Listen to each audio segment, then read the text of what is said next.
મેલામાં જે રૂલ્સ છે એ રાજ્ય સરકાર દ્વારા બનાવેલા હોય તમામને એનું પાલન કરવાનું ફરજિયાત છે. રાજકોટ જિલ્લામાં જે કંઈ રાઇડ્સનું સંચાલન થશે એ બધા નિયમોનું પાલનની સાથે જ થશે.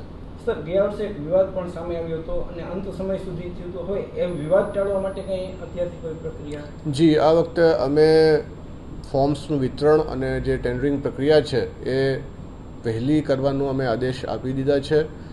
અમે બધા જે રાઇડ ઓનર્સ છે એમને હેન્ડહોલ્ડ કરવા માંગીએ છીએ. એમને સાથે અમે પ્રી બીડ મિટિંગ રાખશું. એમના જે સલાહ સૂચન હશે એને અમે અમારી ટેન્ડરની શરતોમાં સામેલ કરશું અને કાયદાની મર્યાદામાં રહીને જે કંઈ એમાં રસ્તો નીકળી શકે છે એ નિકાલવા માટે અમે તૈયાર છીએ. અને અમને ઉમ્મીદ છે કે રાઇડ સંચાલકો પબ્લિકની જે સેફટી છે એને પ્રાધાન્ય આપી જે નિયમો છે એને અનુસરીને રાઇડ ચલાવવા માટે અહીંયા રેડી થઈ જશે. સ્થળમાં કંઈ સર ફેરફાર થશે કે રેસકોર્સ ખાતે?